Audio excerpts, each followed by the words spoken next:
Good afternoon, everyone. Welcome to another episode of Spilling Tea. I am your host, Tiffany Daniels. Thank you for bearing with me this afternoon. Rob Rolls came on a little bit earlier than usual when I went on the panel to talk about the JRC a little bit, and we, of course, got into the JD case.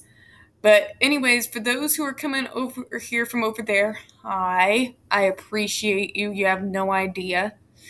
So, I found this the other day while I was looking online in regards to the JRC. It is shock treatment sought for autistic man. Now, before we go into this article, real quick, folks, as always, you will find the link to this article in the description.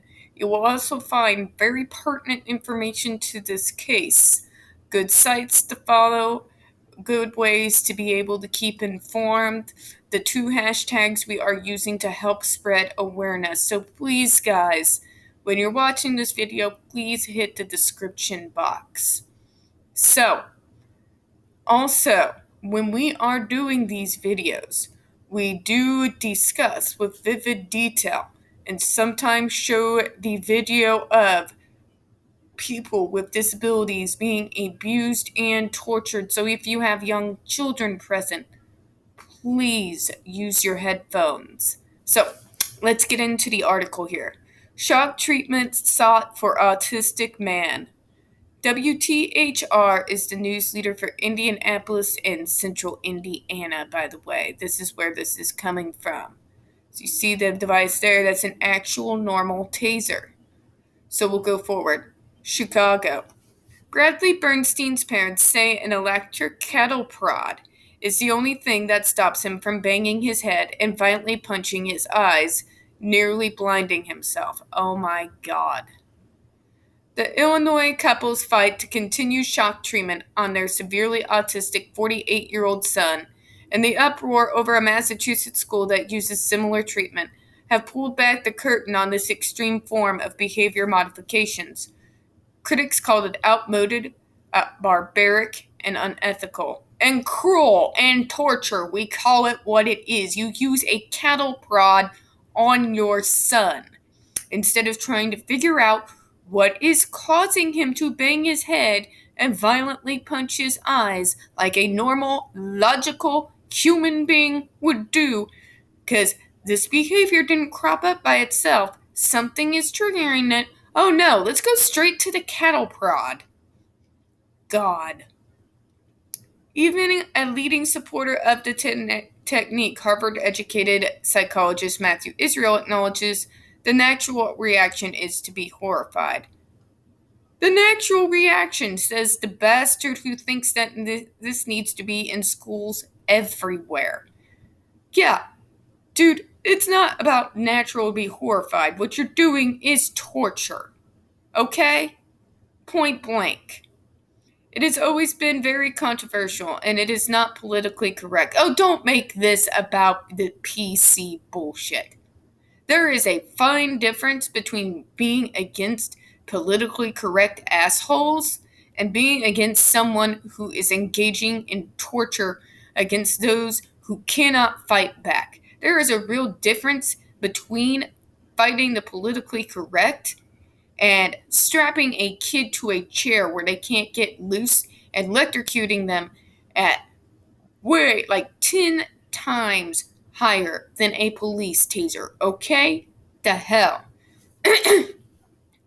And if you want to advance your career, you try to stay away from it. Really? Really? You're going to blame sane psychologists who call it torture simply opportunists who don't really want to help children? Really? Well, I guess we figured out Matthew's diagnosis. He must be a narc. Because narcs like to turn things around like that. Founder and director of the Judge Rothberg Center, a residential school in Canton, Massachusetts. The institution houses children and adults with autism. In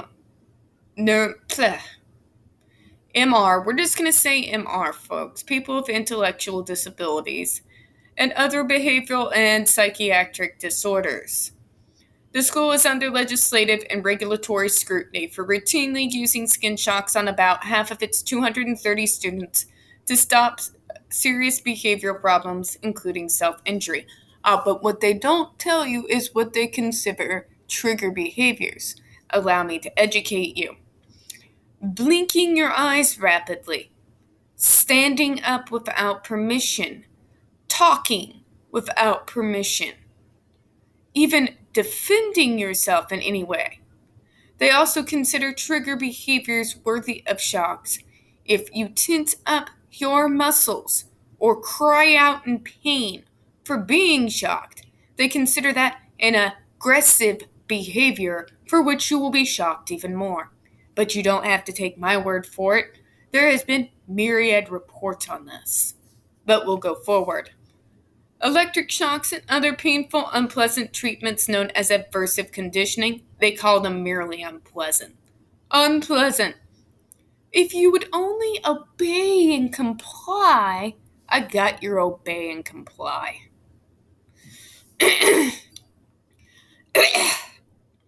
Were accepted more a generation ago.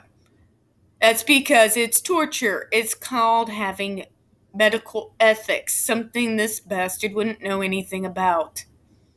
But mainstream psychiatry relies on new drugs and other methods that have proven effective. Yes! God forbid we rely on stuff that works as opposed to a torture device that has been proven not to work long term, but this fucker insists on it. Using this form of shock therapy is cruel and unusual punishment, said Dr. Lois Krause, an associate professor of psychiatry at the Chicago's Rush University Medical Center. The concept of doing that is frightening. Some states, including Illinois last year, have banned or severely restricted electric shocks in mental health treatment. But Israel favors the technique over the psychiatric drugs. That, he says, makes students too drowsy to learn, and most critics have never seen children who have blinded themselves or banged their head to the point of brain injury or bit a hole in their cheek. Hey, Mr. Israel?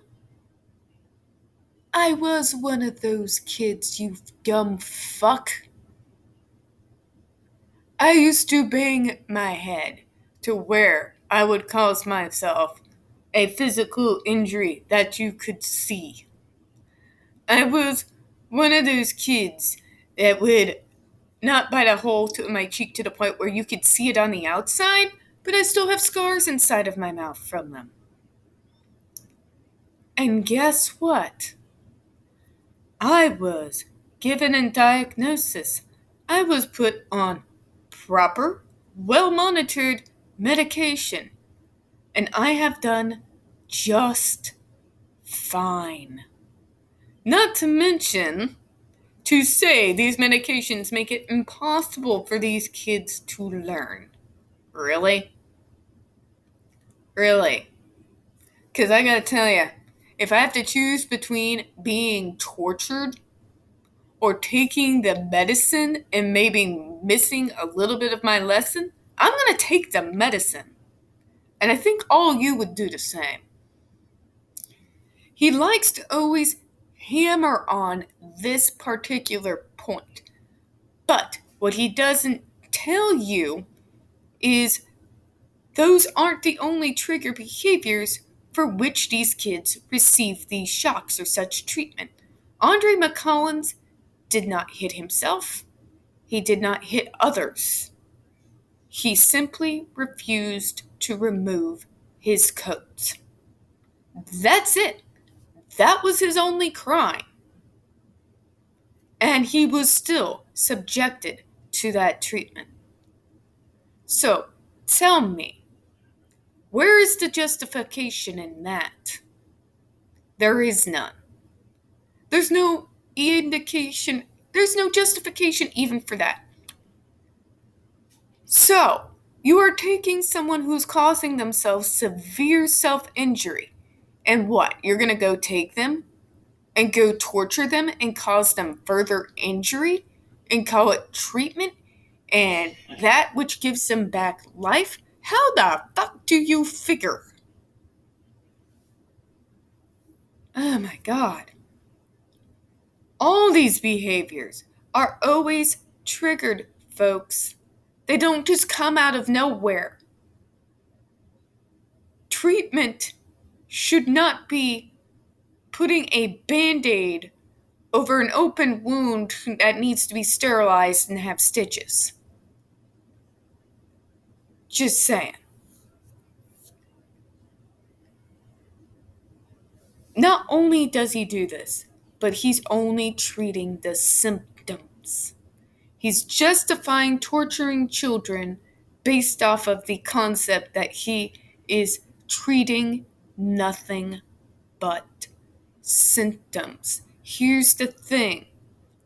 Those are neurodevelopmental disabilities, nearly every single one of them. So tell me, how the hell is a behavioral approach supposed to work for something that is not a behavioral issue? It is a neurodevelopmental issue. It's from our head. It is not behavior. It is coming from the synapses in our brain. So, what? You're going to torture us for things over which we have no control instead of finding out exactly what is the thing behind that type of behavior. Fuck me. Moving on, Israel developed a device he calls a graduated electronic decollator. It's carried in backpacks his students at his school wear and elicits shocks through electrodes strapped on their arms and legs. This is a short telling, by the way. It is attached to the insides of their arms, the insides of their legs, and on their torsos. There was one individual that had it put on her fingers and her inner thighs. And she was shocked to the point that she has lost all sensation. Her fingertips, her toes, and that area of her thighs. Try again. They also don't tell you that they sleep deprive these kids. They force them to wear these devices when they go to bed. Let me tell you that again. Let me say it slower. They force these kids to wear these devices when they go to bed. And if they were acting up with such trigger behaviors as I mentioned, they will shock the students at night when they're trying to sleep. Sleep deprivation, folks. Food deprivation. Sensory deprivation. And that's just for starters. So, when this fucker says the beauty of it is there is no side effects, it's temporarily painful experience for 2 seconds, compare that to the video of Andre McCollins and try to tell me there's no side effects. Bullshit. Bullshit. No one who even uses ECT for certain mental illnesses would say that there are no side effects. That is absolutely ludicrous. Andre McCollins will be in a state facility for the rest of his life because of what this man did to him and to children just like him. All right, folks. That is all that I have for this afternoon. Now, before we close out of here, as always, guys, we don't get very many views on this channel, especially for videos like this. So please, folks, don't forget to hit the like button, hit subscribe. Don't forget to hit the comments. I do appreciate your time this afternoon. Now, you notice that this is going back in 2007. That was back in the time where people like me who were advocating against this bastard were receiving online death threats to ourselves and to our families. So this was a particularly interesting time during the fight against the JRC. Now, certainly wouldn't be surprised to see it again.